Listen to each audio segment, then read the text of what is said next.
I've been working on something that many experienced leaders have gone through when they were first-time leaders. And that's a list of mistakes that they have experienced. But rather than just tell you the mistakes, I'm going to share with you what those mistakes are, why you should avoid them, and what you can do so that you can keep moving ahead in your leadership. Now, if you are a first-time leader formerly managing and leading your team, then this is definitely a video you want to watch. So, here you go, the 12 tips for first-time leaders. Let's get going.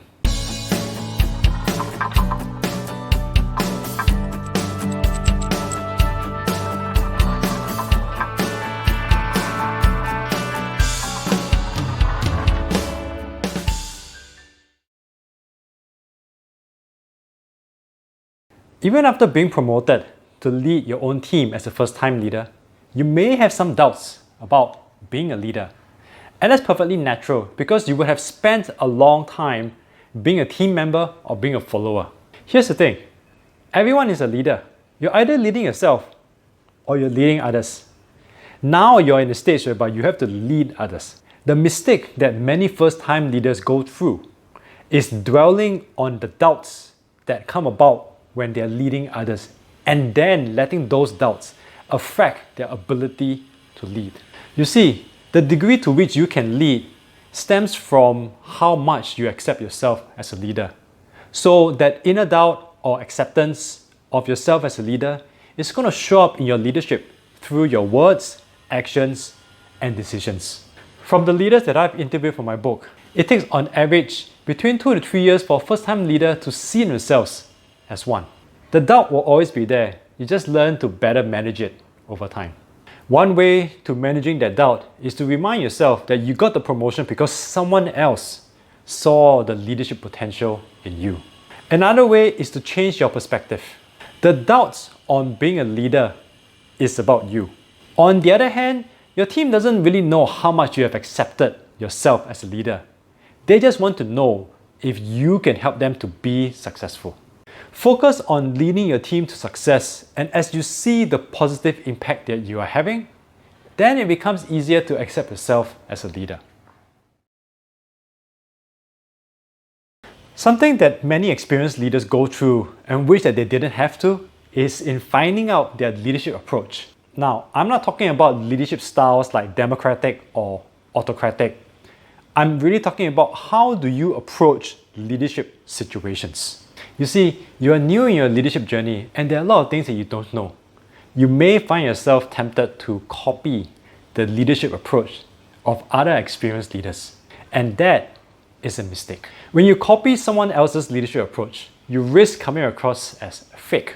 And you also risk confusing your team because you are leading in a way that is not consistent with who you really are. The solution here is to be yourself. After all, how you lead others is simply an extension of how you lead yourself. The way experienced leaders lead look more natural simply because they are being themselves. The answer here is to know yourself. Invest in some low-cost assessments so that you can find out different aspects about yourself. When you understand how you respond to situations, then you will have more clarity on how you are going to lead in those situations.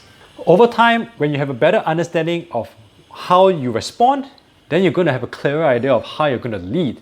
And then you're going to be able to do so in a way that feels natural. And that can only help you to even lead better.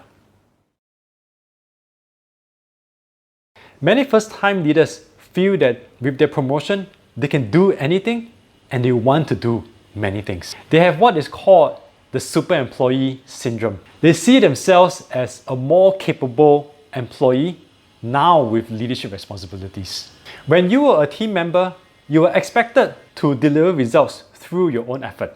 Now that you're leading a team of your own, the expectation is that you achieve results by working with others, especially your team. No wonder many first-time leaders feel burned out. They feel that they have to be in the lead, in front, and doing many things at the same time.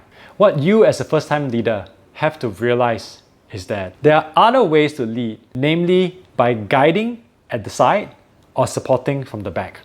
And those are still leadership. And that depends on the situation.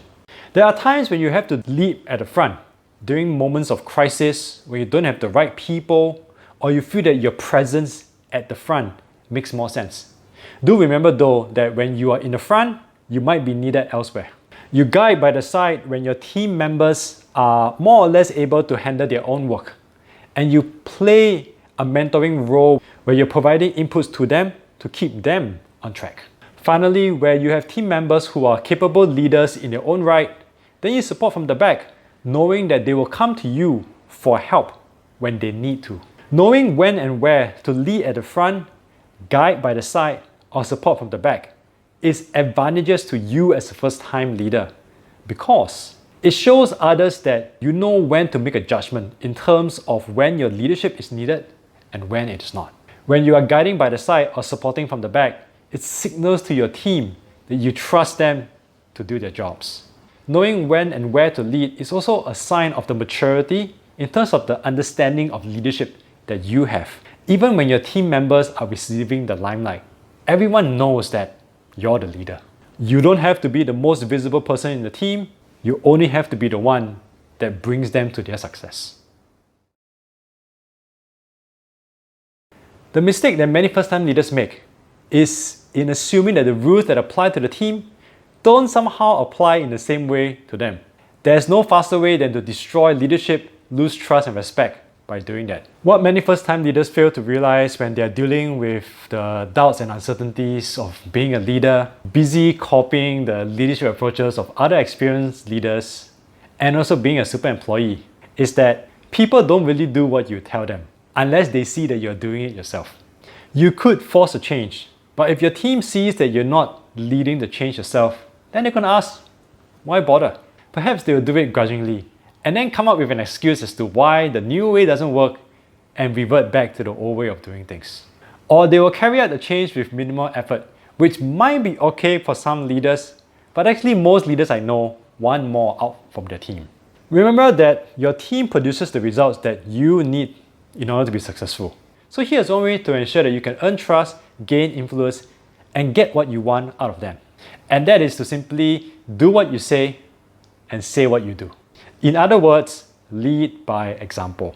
Basically, if you're going to do something, say it, then do it, and then let everyone know that it has already been done. And whatever rules that you agree with the team, make sure that you abide by those rules. You have to be serious about this and be consistent. For example, if you want to create a team culture in which everyone is openly communicating with each other and they're sharing truthful information, then you have to do the same. If you don't have an answer to something, be vulnerable, admit that you don't know, and you will go find out. This then sets the stage and gives permission to your team to do the same.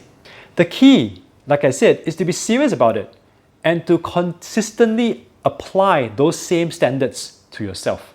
Then you will have the moral authority to tell your team to up their game and to follow your lead. For some of you, becoming a first-time leader means leading the team that you used to be part of. Simply put, you have gone from peer to leader. The relationship in being a peer and in being a leader is quite different. When you are a peer, being liked is actually helpful because then you can get along and it makes for a much more conducive work environment.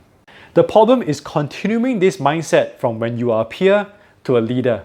Then what happens is that this whole desire to be liked by your team is going to get in the way of you leading them. An example that I've come across is a leader who was expressing frustrations that her team wasn't respecting her as a leader. I found out later that she was trying to be their friend and forgot to be their leader. So this whole desire to be liked could actually lead you to a situation where you may have team members who want to take advantage of your relationship for their own benefit. Remember that as a leader, you are there to lead for the good of the entire team and for the organization, not just for a select few. You need to take the initiative to set boundaries with your team on what are some of the expected behaviors and where the lines are. You are the leader, your team is expecting you to take the initiative and make the first move. Setting boundaries and expectations also help to establish the relationship on the right path, minimizes misunderstanding and any strains on the existing friendships. This is really important, especially if you work in regional locations where your colleagues are also, in many cases, your friends outside of work. So if you want to protect those friendships, then this is something that you need to do. And if your former peers who are your friends are professional about the work that they do, then they will understand your need to establish boundaries and will respect you as their leader for doing so. One mistake first-time leaders make is in being super employees, where they are really good in executing and delivering results by themselves, but they are unable to create the conditions in which the team can work together among themselves and with the leader. Look, you don't have time to do everything by yourself. As a leader, you need to get your team to work together to achieve the team results. You can't have everyone going off in different directions. I've come across leaders who are unable to get the team to work together in a common direction, and this results in internal conflicts and dysfunction. Working with your team is essential for you because you can then draw upon their insights and perspectives, get more information, and then make better decisions to resolve leadership situations. You will find yourself quite often in situations where you really do not have the answer, and you can draw upon their experiences instead. Working together also means delegating work to them based on their abilities and interests. As a leader, you drive results through your team by leading, guiding, and supporting them, and ensuring that more or less everyone is headed in the same direction. As a leader, one of your jobs is to create the conditions for your team to work together with you and with each other.